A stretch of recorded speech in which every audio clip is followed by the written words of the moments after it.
Good morning, everyone, and welcome back to Expectations Gap. Today, we are honored to have Molham Mansour, currently holding a senior data analytics consultant position with a wide experience between Egypt and UK. Molham, good morning, and welcome to Expectations Gap. Good morning, Umneya. It's my honor to be one of your hosts. I'm really pleased to have this one, and this is my first time to do like such kind of podcasts. But I'm really excited. I'm very, very glad and pleased and honored to have you, and that you're excited about the topic and you want to share your experience in that.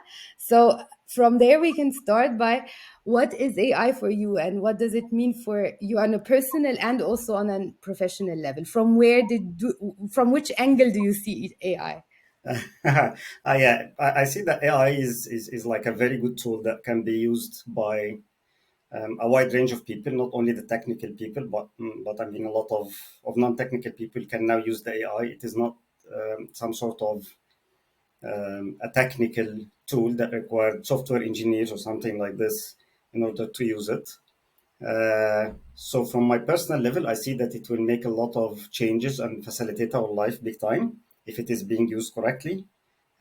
From the business, so it is unlocking a lot of opportunities in the business across a wide range of industries and a wide range of areas in the business, like the data analytics, the retail, the education, a lot of things like this, and um, it will change the market in the nearby future. This is what I see. For me, it was like a good opportunity to make a career shift, or to because I was working as a product manager at the beginning, and then shifted to the data analytics and AI. And because I like the AI and the data science in this area, so it was like an opportunity for me. And how, how did you do the shift? Because this is very interesting for a lot of people. Some people are stuck somewhere, they see an opportunity and they don't have the power or the confidence enough to do a shift in the middle of their career. Yeah, this is a very good question. Yeah, I like it. Okay, so I was like a marketing product manager at Etisalat, Mhm. which is one of the telecom operators in Egypt. Uh, and the marketeers cannot take the correct decision without having real insights or actionable insights. Otherwise, I'm going to shoot blindly, and I will never reach the objective or the target that I have. So from there, I started to rely on the other like teams, such as the data science team, the insights team. The gap here is that you might find someone who is very good at the technical side, Mhm. and he can provide infinity number of information, but I have to work a lot in order to filter all this information and get the actionable information or the valuable information out of this. As long as you have the data, and we are in the era of the data right now, so getting the information and getting a lot of charts is something like easy, but selecting the correct charts and insights is an art in itself. So in that case, I started to see that my strength point might be if I shifted to the technical side and I still have the business sense, so I can use my technical skills in just providing the beneficial narratives or Mhm. the actionable insights, as I can say, which might help the business in creating the strategy and in enhancing their marketing approach and sales approaches as well. It's interesting because I met also a lot of product managers that are not seeing it that way. So I'm definitely a big fan of data and insight, but some people are kind of more, they go with the guts and they go with their instincts or shooting in the dark, as you said, and sometimes it works, sometimes it's not. But I'm a strong believer that if everyone is depending on insights, it will be definitely more efficient for the business. Yeah. I totally agree with this. Like if you are going to follow your guess or your guesstimates, I mean, it might help you in some cases. It might not, but even if it helps you, you will not be able to quantify to what extent it will help you, Mhm. unless you have the required data to do it. So the data is like one of the main things that you have to rely on in the business side. I totally agree with that. So, how is then AI influencing the industry where you are now? So, you moved from product management to data analytics, Yeah. and now you're consulting in data analytics. Yeah. So you're consulting only then marketing from a marketing perspective, or you have a wide range of consultancy there? Yeah, you're consulting multiple industries, and is it then impacting only the data analytics industry, or it's impacting all the industries that you're dealing with, for example? Okay, yeah. So my experience in two industries, the telecom industry and the technology. Hmm. So I worked at this a lot for several years, and then I moved to the UK, working at Fractal AI, which is a consultancy a company providing focusing on the data science and AI services. And I'm working with Google. Google is my main client right now for around 3 or 4 years until the moment. Hmm. So this is where I got my experience in the technology industry. Uh, Going to the second part of your question, do you see that the AI is impacting the field of the data analytics only or wider range of areas? Yes, I see that it will impact a lot of things right now. So think about like the AI is not the generative AI. Now we are not going to ask a question and then getting the answer and that's it. But now a lot of tools and facilities that are being provided by the AI agencies, like for example, starting by the APIs. So with the APIs, you can automate a lot of things. Think about like the text mining or the text analysis. Hmm. So if you have a huge amount of text, this text could be like customer user chat, some sort of contracts, books, anything like this or any transcript like this. So you can just automate analyzing these chats in terms of getting the sentiment analysis, in terms of summarizing what kind of books do we have, categorizing them like automatically. So this is like, for example, for the text mining. For the education, you have now the RAG.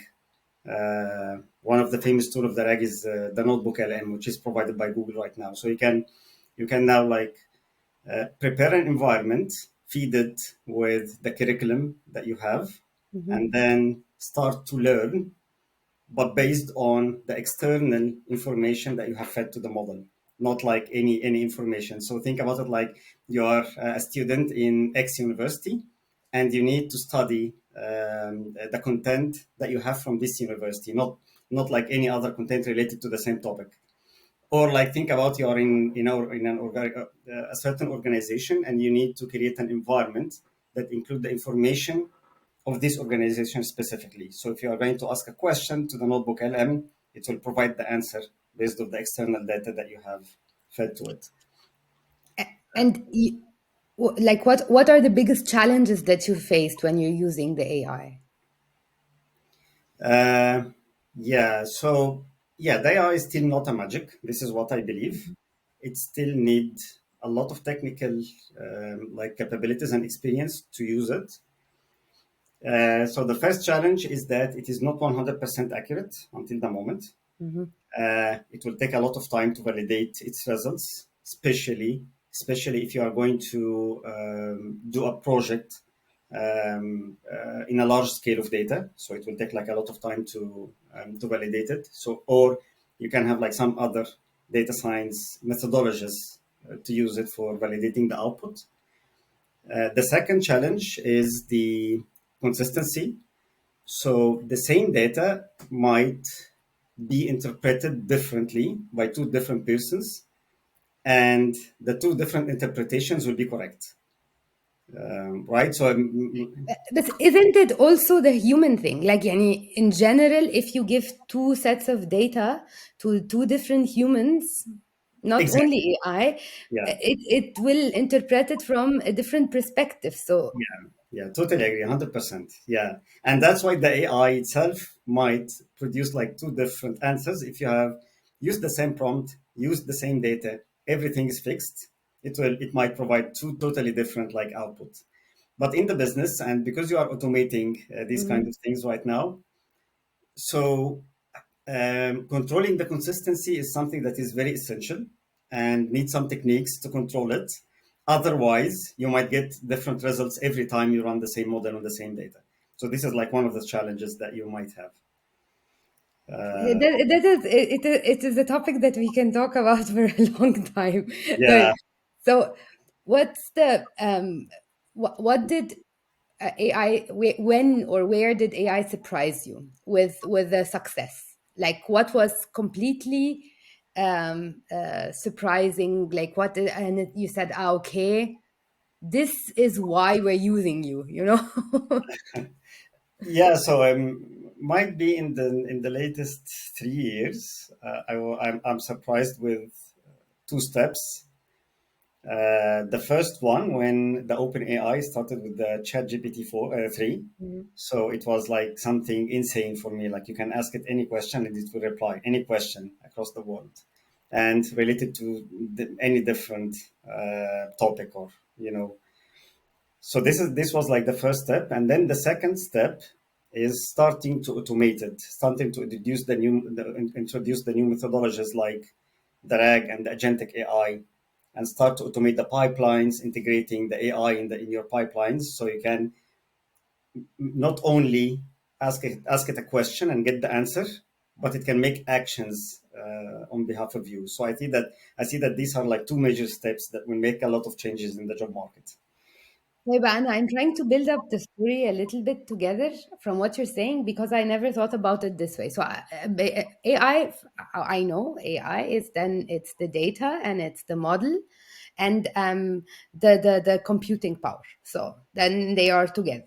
Yeah. بس دلوقتي so when we're talking for example about um, that that when you even have a fixed model and you have a fixed and you're having a fixed prompt, the data could generate or like because of the data variations in it, and it's not also the input is not completely consistent because it's a human input, then the model output might be Yeah. varying a lot. Yeah. Okay. And then you have this integrated in a bigger system. And then the bigger system might have also challenges Yes. on top. It might be not completely neatly built.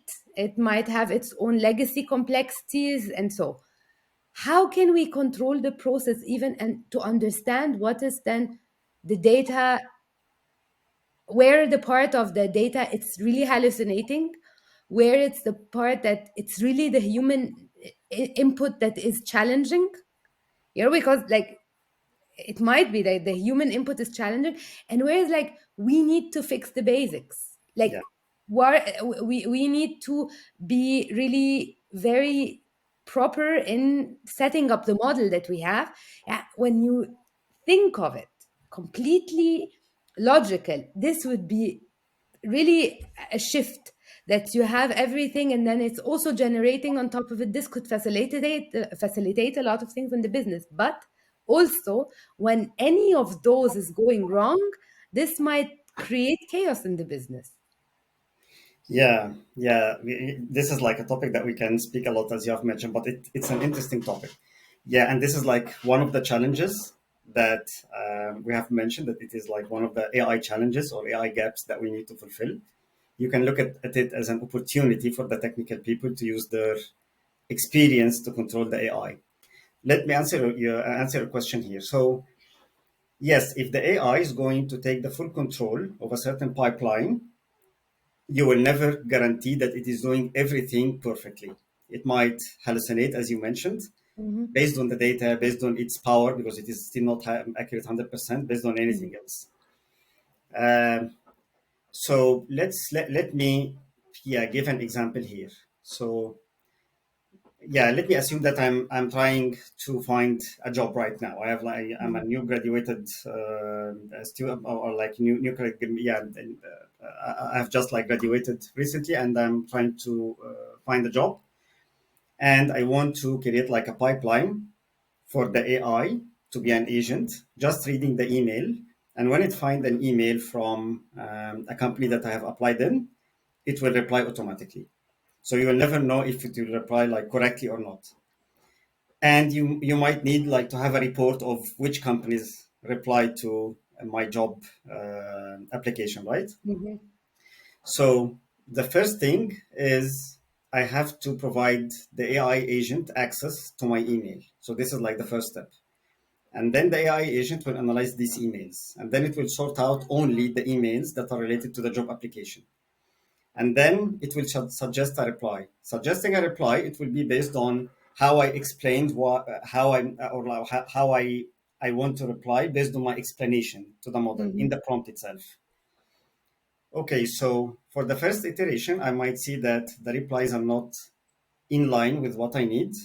So what I'm going to do is, retype my prompt again to be more Mhm. specific and to eliminate some things, and then retry it, test it again. And then for the second iteration, it might be better, but not perfect. So I will do Mhm. this like process 2 or 3 or 4 times until reaching out to the output that I need. And it will not be 100% for all the time. So now, like, they have, okay, is it too long? It's like the question. What I have in my mind running right now is like, wouldn't it be more efficient to answer yourself at a certain point? That's easier than the reiteration, or then it's you really will train it to an extent that it will take over this completely, and then it's a topic that's closed from you, like topic that it's done, that it will have the history of your application or have the history of your communication with your doctors, that it knows the pattern, that you will fine tune it to an extent that it's kind of this done, or it's a lot of hassle to keep the reiteration going. So this is like the second step, which is now in the agentic AI. So which is now like assigning or hiring a second, AI model Mhm. that will validate the output of the first model and then giving the feedback.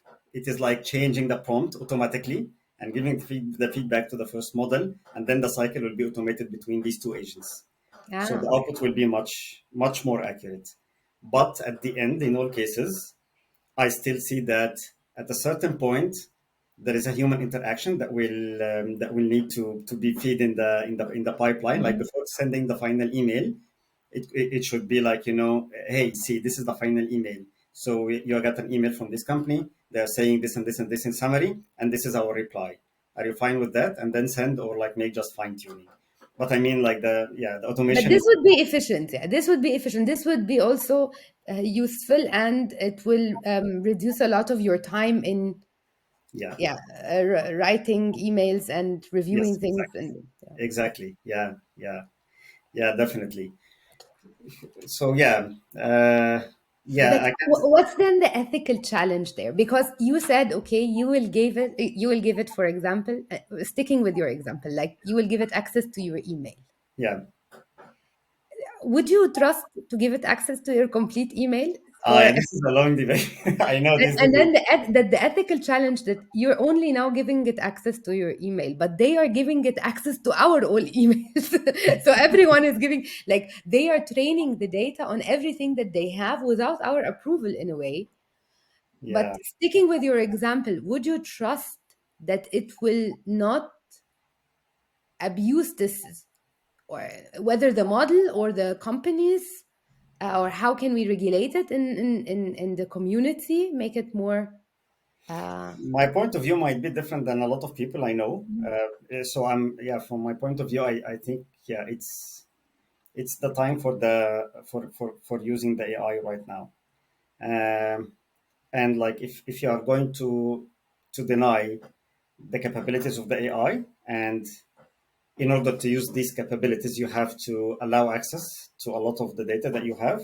So you're going to miss a lot. You will, like, fall behind the technology. And so yeah, this is from one side. And you will never trust most of the things surrounding you. Like if you are going to eat from a restaurant, for example, are you going to trust the food, the material of the food, and yeah, who are cooking and who are preparing your food? Are they like, meeting the standards or not? So you will, Yeah, I but mean, but there is an industry standards like for the food. So, for example, to open a restaurant, there are rules and there are procedures. Yeah, so mostly is being followed because it has been also developing or over a very long period of time that they reach this, and it's a kind of regulated. Yeah, sometimes they will not be, but the AI industry is moving so fast that you don't have time to regulate it, and it is definitely not regulated now. So it is not regulated, and there is kind of a rush, and you don't know how it will go. There is a difference between the speed of the two industries and the status. I see that the terms and conditions that you are always accepting without reading, even like myself. So yeah, it should mention how they are going to use the data. So they are not going to use the data in a personal level. They are going to remove the PII, no access to the PII, and all the models are going to use the data in aggregated, not like in details and these kind of things. So this will fit like across all the stages of the AI, even for the photos, for the videos, for like your actions. So, Uh, and then the creative like rights, the creativity rights, because for example poetry, pictures, so all these literature that they can now write a book or so, it has been built over data of humans for a very long time. The input is a human input that they don't take a piece of the cake in the end. How do you see this? yeah, this is a good point. Yeah, yeah, these things have to be regulated for sure. And even like now, you cannot trust any video. Like you Yeah. can create a video of yourself saying something that saying that you hate the AI, for example, or you see that the AI is like about to, while you didn't say something like this, right? So I mean, it could be some, yeah, yeah. So these kind of things could be, yeah, a challenge and need to be regulated and need to be secured as well. You can make a lot of issues using these, yeah, and it will not be a fair competition. I mean, in the art side, like the drawing, photo sessions, or yeah, Yeah, so it's because any human who is now in the business, who's doing something, they don't have the same input that the AI has. So yeah, the AI has much more input, a variety of techniques as well. And then when it's producing something, it will be definitely more real, more accurate, more even more creative because of the amount of data behind. yeah, yeah. You have a point. You have a point. I cannot like agree more. But let's think about it like as any new thing has to face like some challenges at the beginning, and it will take some time to set the correct regulations for it, and to deal with its challenges. But I have to to look at the positive side. So it is unlocking a lot of areas or kind of work that couldn't be done before the AI. Yeah, Yeah, yeah, yeah, yeah, for sure. yeah. This is definitely this is useful as well, and it will change a lot. So how do you see it then changing the job industries? I see that it will make like a lot of changes in the job industries. It will be like, if you can remember when the Microsoft introduced the Microsoft Office using the Excel, the spreadsheets to make a lot of calculations. But before introducing this, there was like, a bunch of people in the same team, like just recording what happened in the transactions and then using the calculator to calculate it. And then when the Microsoft Office introduced, or like, yeah, Yeah, when the created the Microsoft Office tools, so it changed the market dramatically. Now we have like a lot of data. There is no people who are recording manually, but there are a lot of people who are doing the such kind of analysis and charts and like these fast things. So the same will happen with the AI. I see that with the AI, it will automate a lot of workflows, routine workflows. The job market will have more opportunities with gathering more data. Like, for example, uh, like in the retail, you might see, yeah, any retail shop, you might see that the sales are going up or down. and it is very difficult to understand why it go up or down in many cases. But if you are like using the AI to monitor the cameras in front of the gates of the shop, it can count how many people are going in, how many people are going out, the time spent in per In the shop, person yeah. inside the shop. So you might explain the sales is going up or down by the footfall. Is it increasing or decreasing? Or the engagement? The footfall is fine, but the engagement is decreasing, is like increasing or decreasing. You might also automatically check if something happening, if there is any event, so it can automatically provide a narrative like the footfall is increasing because there is an event now in this certain area or something like this. So these You are like, really see that this will increase the jobs from the data analyst jobs or the people explaining the data because the data will be a lot, for example. no, I see that some jobs will be created, other Uh-huh. jobs will diminish. Okay. And one more interesting thing that I see, I might be wrong in it, is that the big organizations that will have a lot of employees will reduce the number of employees big time. So you might see that X organization is hiring 10,000 employees right now. This 10,000 might be 5,000 in 5 years or 10 years. I'm not, yeah, I mean, Hmm. in the nearby duration. However, a lot of entrepreneurs will jump into the market because, like one of the challenges to own your business or to be like an entrepreneur is hiring people doing some difficult jobs. But now, if you have like a lot of AI agents, you can Hmm. use them, and they can do the job perfectly as the people. And then instead of like hiring 20 people, 50 people, you can only hire like 5 people. And then with the agent AI, it could be like if you have any new idea, it is much easier to apply it right now as an entrepreneur. So I believe that this will be the shape of the market in the nearby future. So, and what would be your advice to the individuals and the companies for the next stage? Like, I what see they that. need to focus on? I see that. Yeah, all the employees that are working in front of the computer, any PC or laptop, or in front of the screens, should learn the basics of the AI. It will become something mandatory as learning the Microsoft Office now. If you don't know how to create an Excel file or to use the Word document or the slides, you will never find a chance for yourself in the job market. If you are having your I own really business. like. I never heard. So I heard a lot of comparisons of AI to the industrial revolution to things, but I think what you're saying from also a job perspective, comparing it to Microsoft, like Office, because until now Excel is a king. Yeah, Like yeah, Excel is an everyday thing. Like I'm using it for personal, and it's like water for me. yeah, I yeah. cannot live without Excel. I'm not sure if AI will really substitute Excel at one day. No, I will substitute a lot of. I'm not saying that it will totally substitute the Excel, but it will substitute. I mean, a lot of things like when the Excel substituted a lot of like manual work as well. Like the example Yeah. that we have mentioned about reading the email and replying to the email and summarizing the email.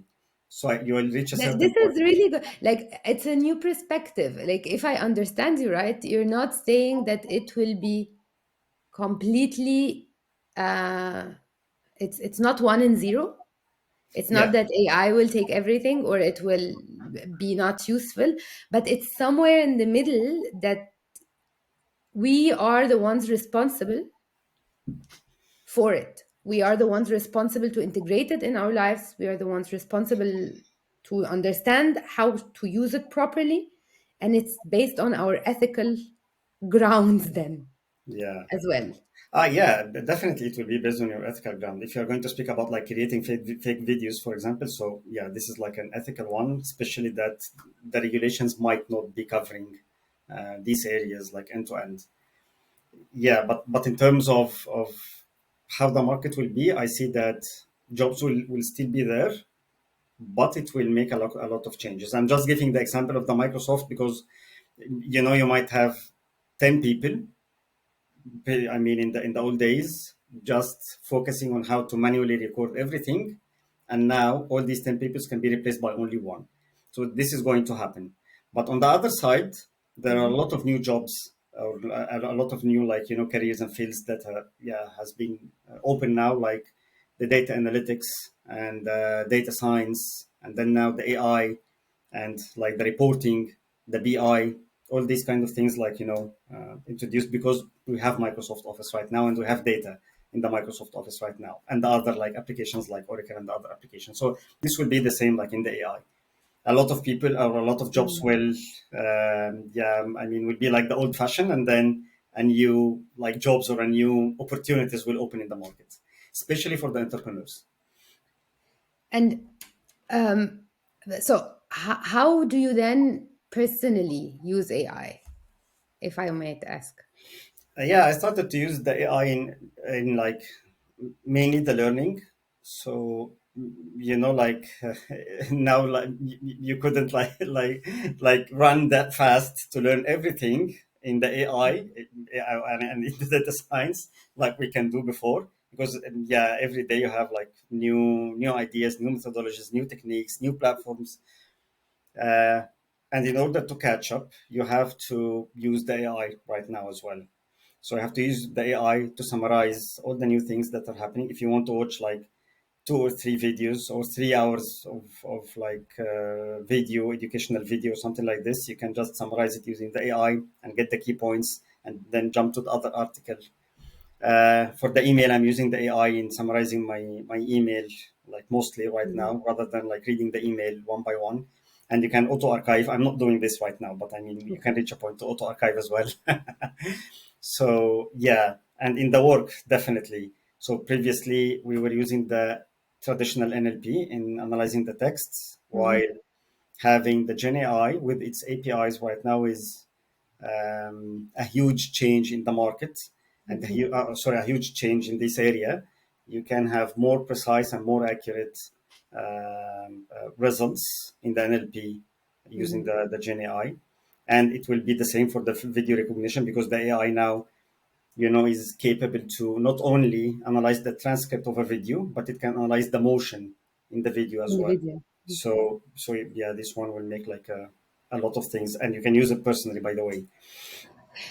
Someone did something like towards, or like I cannot remember if I heard it or I read it somewhere, but the comparing that when the industrial revolution happened, that now we need to go to the gym because physically we are not doing any effort like before. Ah, yeah.